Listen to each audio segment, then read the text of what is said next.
Okay, the witness stand is over here.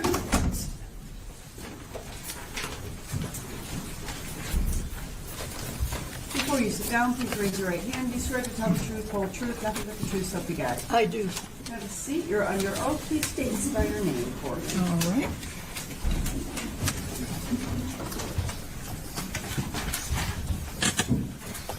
Go ahead. Dr. Cynthia Beiser, Cynthia Beisser. Thank you. Go ahead, Mr. Newman. Thank you. Good morning. Good morning. Dr. Beiser? Yes. How are you? I'm fine. How are you today? Good, good. Thank you for Good. being here. Dr. Beiser, can you tell us what is your occupation? I'm a forensic pathologist. I'm currently a part-time deputy medical examiner for the Macomb County Medical Examiner's Office. All right. That's a lot of information already, so let's break that down a little bit. What is the Macomb County Medical Examiner's Office? What is it? Yeah. What is the function of that office? Oh, the function of the medical examiner's office is to investigate deaths which come under its jurisdiction, which would be those, first of all, natural deaths in which there's no physician to take care of the death certificate or no family to take care of the decedent. That would be the responsibility of the medical examiner. Also, we investigate deaths which are not natural, and those could be anything from drug abusers to traffic accidents to homicides of all sorts. Anything which is considered unnatural would come under our jurisdiction, and we would investigate. Thank you. And what is a forensic pathologist? First of all, a forensic pathologist is a medical doctor. I went to medical school just like any physician. I chose to specialize in pathology, which is broadly the study of disease. Forensic pathology is a subspecialty of pathology in which we are trained to do autopsies, not just on those who died of natural disease, but also who died of traumas of all sorts. So we are specially trained to do trauma pathology. All right. Thank you. And you indicated, obviously, that you went to school for this particular field. Is that correct? That's correct. All right. Can you tell us, in terms of your education, if you can go back to your initial education in this particular area, can you tell the jury what your education in this particular area is? First of all, I graduated from Spring Hill College, which is located in Mobile, Alabama. I graduated in 1982 with the Bachelor of Science degree, majoring in both biology and in history, and I graduated summa cum laude. After that, I attended the University of Tennessee School of Medicine. I graduated from there in 1986 with the Doctorate of Medicine degree with honors. Following that, I did a 4-year residency in anatomic and clinical pathology at the Medical College of Wisconsin, which is located in Milwaukee, Wisconsin. I completed that in 1990. After that, I did a 1-year fellowship in forensic pathology at the Dade County Medical Examiner's Office, which is located in Miami, Florida. After that, I spent 30 years as a deputy coroner, forensic pathologist at the Lucas County Coroner's Office in Toledo, Ohio. I retired from there after 30 years in 2021. After that, I got this part-time position that I now hold. All right. And so, working in this part-time position, do you reside in another state at this point in time? I do. I live in Toledo. You still live down in Toledo where you worked for 30 years? Yes. Plus? Okay. All right. And besides your education, let's talk about, obviously, the schooling. You indicated you did a fellowship in Dade County. Can you tell the jury what is that? What does that entail? A fellowship is a year of specialized training after finishing the residency in general pathology. Just like all subspecialists would go and do some year or years of training in their subspecialties. So I chose forensic pathology, and the fellowship year concentrates only on doing forensics, not doing hospital pathology or anything else in training for what I will be doing for my career. All right, thank you. Doctor, after your fellowship, you indicated you were a forensic pathologist for, I'm sorry, was it Lucas County? Yes. Okay, and is that where Toledo is located? Yes. All right, thank you. Have you testified in court before regarding the field of forensic pathology and autopsies? Yes. And have you been qualified as an expert in court previously as an expert in the area of forensic pathology? Yes. How many times have you been qualified as an expert in this particular area? Well, I stopped counting after 100, after 30 plus years. Okay, all right. And at this time, Your Honor, I would ask that the court recognize and qualify the witness as an expert in the area of forensic pathology. We have no objection. I should note for the record that the defense did indicate a willingness to stipulate to cause and manner of death and the doctor's autopsy report. Okay. I will find her as an expert in forensic pathology. Thank you. All right, so I want to turn to this particular case a little bit here, but I want to get some background information first. As a forensic pathologist working part-time in Macomb County, can you tell us when you first, I guess, how does it come about that you begin the process of an autopsy and in starting your examination? Well, first of all, our office gets a call about the death of the person. The investigator takes the information and passes that on to the pathologist, who then decides whether an autopsy or merely an external examination is warranted. If an autopsy is needed, then it's done. Okay, all right. And what is the purpose of an autopsy? Well, the purpose of the autopsy is, first of all, to determine the cause of death, also to collect specimens, which may be needed for ancillary testing, for instance, toxicology testing, also to collect evidence if the case warrants that, perhaps retrieving a projectile from a shooting incident, something like that.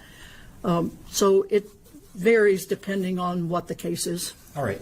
And before conducting an autopsy on a deceased individual, do you get any information about the circumstances or police reports or anything of that nature about the death?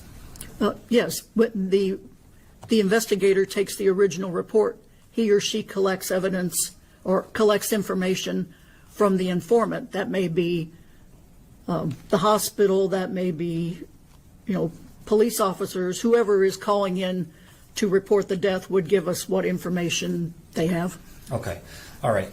And so besides determining the cause of death, do you also have other responsibilities in terms of determining what's known as the manner of death as well? Yes. Okay. What is the difference between cause of death and manner of death? The cause of death, as a term, merely indicates that disease or injury which results in the death of the person. Manner of death has to do with circumstances surrounding the death. It's not determined at the autopsy table, but determined by information surrounding the case. And there may be hundreds of causes of death. There are only 5 manners of death. And let me just, because I got to ask some questions. What you said there's 5 categories of manner of death? Yes. Okay. And who determined that there are only 5 categories? Well, it's something that it's on the death certificate, basically. Okay. It's determined by whoever set up the death certificate process. All right. And what are the 5 different manners of death? Natural, accident, homicide, suicide, or indeterminate. Okay. And those categories of the manner of death, is that something that you determine? as the forensic pathologist? Did I determine the categories? No. No. Is that part of your duty when conducting an autopsy is to and fill out the death certificate to determine the manner of death? Yes. Okay. And when you are trying to determine the manner of death, what information are you using? Again, we're using the information from the scene and the circumstances surrounding the death. Okay. Is the manner of death a legal determination of how the deceased died or the circumstances the deceased died under? It's more a death certification ruling. Okay. It's not purely a legal ruling, no. Okay. All right.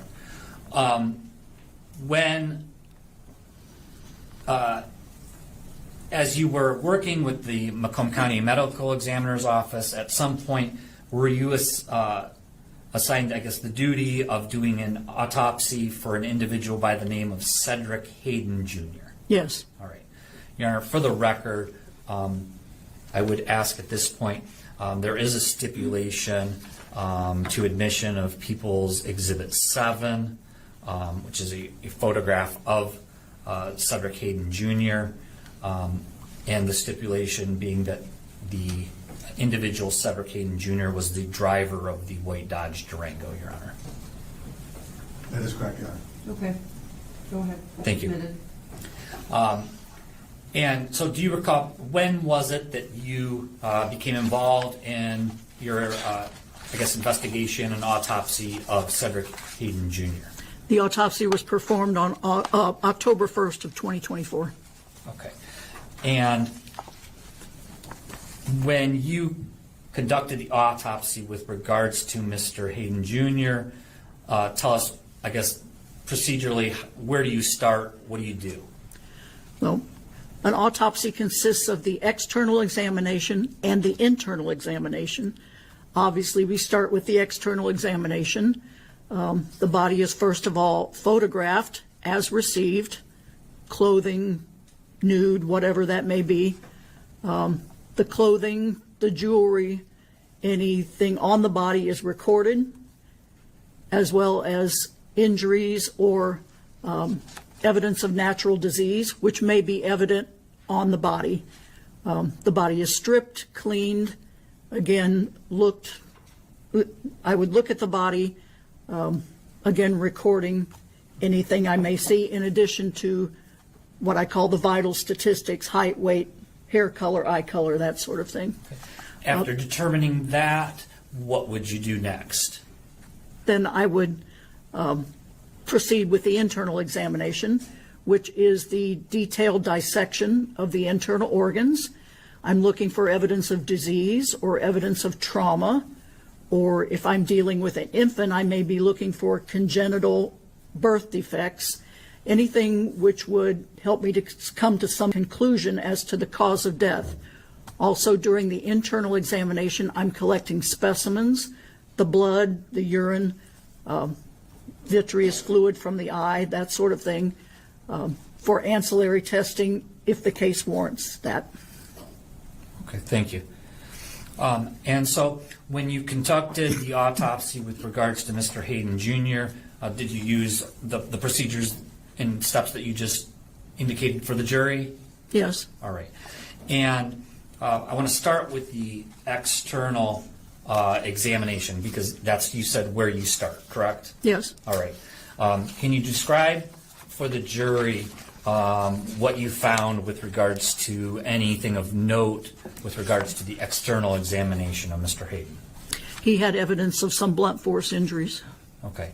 And can you describe what evidence there was of blunt force injuries? He had abrasions and contusions on the head, the chest, abdomen, and the extremities. Okay. And when you say blunt force injuries, what does that mean? The blunt force injuries are abrasions, contusions, and lacerations. An abrasion is a scratch or a scrape. It's the scraping off of the upper layer of the skin. A contusion is a bruise. There's no damage to the outer layer of the skin, but the damage occurs underneath. And we are all familiar with bruising. A laceration is a tearing of the skin. It's like a ripping open of the edges of the skin. It's colloquially called a cut, but it's really a blunt force injury, not a sharp force injury. Okay. And so specifically, you indicated you noted evidence on the outside, the skin of the body, if you will, of blunt force injuries? Yes. Okay. Let's start with the head. Where were those injuries?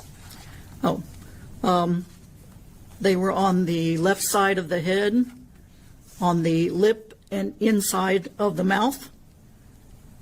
And of note, there were no fractures, just the external injuries. Okay. And other than on the head, were there other, you said, signs of blunt force injuries on the body? Yes. Okay, and where were those? There were contusions, bruises on the chest, abdomen, and right thigh. All right. And any other injuries that you noted with regards to the external part of the body? There were some injuries on the left arm. Okay. All right. So after making note of those particular injuries, did you do an internal examination of the body as well? Yes. Okay. And what was the purpose of doing that internal investigation? Again, to document any evidence of disease or trauma and look for indications of the cause of death. All right. And so can you describe for the jury, I guess, the process of doing that internal examination? Well, it involves removing the organs individually and dissecting them. Again, looking for whatever they may be to see. All right. And so when you conducted the autopsy, the internal examination with regards to Mr. Hayden Jr., can you tell us what did you find? Well, I found there was a complete transection of the spine and spinal cord between the first and second vertebrae. The head sits on the spine, and the head sits on the first cervical vertebra, and then there are 7 cervical vertebrae in a stack. The spine was totally separated between the 1 and 2 vertebrae, including the spinal cord. So basically the head was separated from the remainder of the body. There was also a laceration in the brain stem, which is at the base of the brain, and this area governs the breathing and heartbeats for the body. It's the command center of the brain for the heartbeat and breathing, and it's now lacerated, meaning it's torn. And there was some blood around this area as well due to these injuries. Okay, thank you. Moving on from that point, did you also find other internal injuries? Yes. Okay, can you tell us what other injuries did you find? There were several. There was a fracture of the hyoid bone of the neck, which is where your chin meets your neck. There's a bone in there. It was fractured. There were multiple rib fractures. There was bruising on the lungs and the diaphragm. There were lacerations of the liver and the mesentery of the bowel, and just a little bit of blood in the chest and abdomen, not really very much. Okay. All right, I want to start with the hyoid bone of the neck, is it? Mm-hmm. Okay. And can you describe the injury that you saw with regards to that? Well, it's fractured. It's a small horseshoe-shaped bone that sits, again, at the base of the chin. And the right horn, the edges of the horseshoe are referred to as horns, and the right horn was fractured. Okay. And you indicated that there was bruising of the lungs, was it? Yes. Okay. And why is that important to note, I guess? Well, individually, maybe not important, but I note the totality of the injuries. Okay. All right. And you indicated there was a laceration of the liver? Yes, there were multiple lacerations. Multiple lacerations, okay. And you said, I think, mesentery of the bowel, was it? Right. What does that mean? Well, a little anatomy class. We're all familiar with the bowel being like a hose. The mesentery is the fatty tissue that connects the bowel to the body, so it doesn't just wander around willy-nilly. It's connected, and that the mesentery holds the bowel in place. Okay. All right. And so there were lacerations and contusions to that as well? Yes. All right. Okay. After doing your internal examination and finding those injuries, were there any other injuries that you noted internally? No. Okay. So after doing your internal examination, then what did you do? Well, after that, I sent off routine toxicology, which we do in cases of traffic incidents. Okay. All right. And when you collect samples for toxicology purposes to send off, what type of samples do you take? We normally take blood from the heart and from the femoral vein, which is the vein that goes into the thigh from the abdomen. It's really in the inguinal region, the groin area. We collect from there. We also take the vitreous fluid from the eyes, and we take urine directly from the bladder. Okay. And are all of those samples then sent to a lab at some point?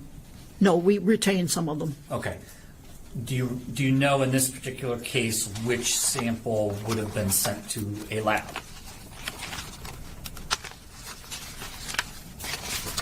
I see you're referring to a report. Would that help to refresh your memory? Yes, I'm referring to the toxicology report, which states that we sent femoral blood. Femoral blood, okay. And so that would be, I'm sorry, again, from where? It's from the femoral, one of the femoral veins, which are basically in the groin region. Okay, all right. And are you familiar with, well, let me ask you, when you take a blood sample from different areas of the body, are there areas of the body that would be better to take blood from to determine toxicology versus other areas? Yes. Okay. Can you describe what that is? Oh, well, there are certain drugs that when you're taking them will be absorbed into the tissues of your body, like the fat or the muscle tissue. And then after death, when those tissues break down, those drugs can leach back into the vessels and artificially raise the level of the drug in the sample, which is why we take it from the femoral vein, because there are no organs or tissues there. It's pretty much an isolated spot, and that blood is deemed to be the least contaminated in the body, as opposed to the heart, which can have that problem leaching out of the heart muscle. Okay. And when you say drugs, would that include alcohol? Yes. Okay. All right. So then after getting the samples and sending them off to the lab, based on the injuries that you viewed to Mr. Hayden Jr., did you determine the cause of death in this particular case? Yes. And what was that? He died of multiple blunt trauma. Okay. And in this case, did you at some point also receive toxicology results? Yes. Okay. And is that something you would include along with your autopsy? Yes. All right. And when you after you receive the alcohol testing results back, And do you review those results? I did. Okay. And do you do that to include that as part of your autopsy report? It's part of the overall investigation, yes. Okay. All right. And once you got the results in this particular case, was there alcohol found in Mr. Hayden's system? Yes. Okay. And was that alcohol that was in his system in any way the cause of death? No. Okay.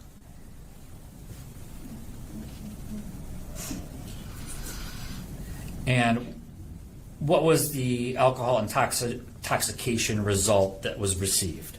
He had a 0.198% alcohol. Okay. All right.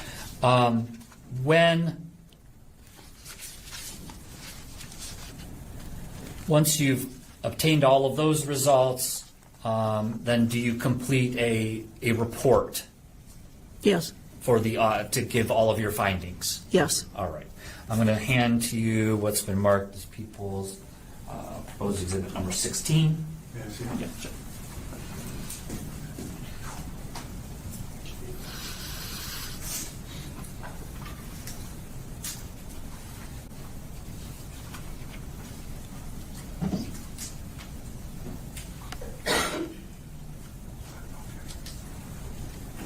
I'm going to show you people's proposed exhibit number 16. Can you tell me what that is?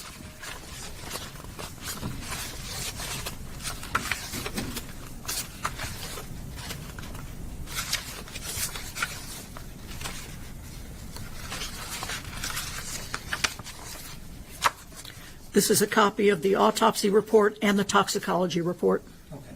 And you've flipped through it to make sure it's complete? Is that the complete report Yes, it is. provided? Okay. Thank you. We would move for admission of 16, Your Honor.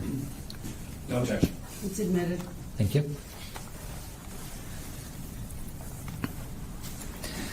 The particular injuries that you viewed in this case, as part of your autopsy and an investigation, did you review police reports with regards to this case? No, because they were not provided to us. Okay, all right. Were you aware that this case involved an auto accident, an auto crash? Yes. Okay. The type of injuries that you found with regards to Mr. Hayden Jr., would speed be a factor that you would consider in determining the cause of death in this particular case and causing those types of injuries? Well, not specifically speed. You know, I would say these injuries are consistent with an automobile accident. Okay. And, you know, speed is kind of more for the investigator of the accident to determine. Right. I can only say. But I'm not asking you to determine the speed, but Right. these types of injuries, would they be consistent with a high-speed traffic accident, crash? Yes. Yes. Okay.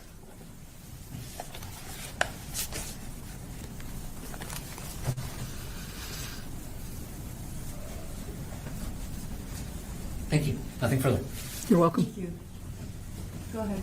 Very briefly. Good morning, Doctor. Good afternoon. Good afternoon. Two questions, or maybe a little more. What was your determination as to manner of death? Accident. And there was a question asked of you by the prosecutor regarding whether the .198. He asked if that was the cause of death, and you said no. If I'm correct, was your answer indicating that that was not a lethal level of alcohol in the system? Well, to determine a lethal level depends on how tolerant a person is.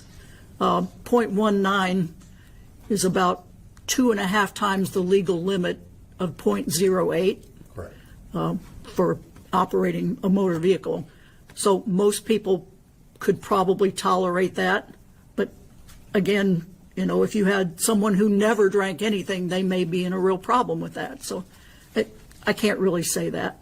Okay, but But if I understood your testimony, he didn't die of alcohol toxicity. Oh, no, certainly not. Okay, thank you. Anything else based on that? Just one quick follow-up, Judge. You indicated the manner of death being accident. Can you describe for the jury what does that mean to you in your report and what in your findings? Oh, generally, accidents are the broadest of the manners. Those are things that happen which may or may not be in control of the person. We generally classify traffic incidents as accidents unless we know that a vehicle was used as a weapon pointed at a person intending to run them down. So there are myriads of accidents, natural disasters, recreational drug abusers, so many types of accidents, falling down the steps at home, something like that. But generally, traffic incidents are considered accidental. Thank you. All right. You may step down. Thank you. Your next witness?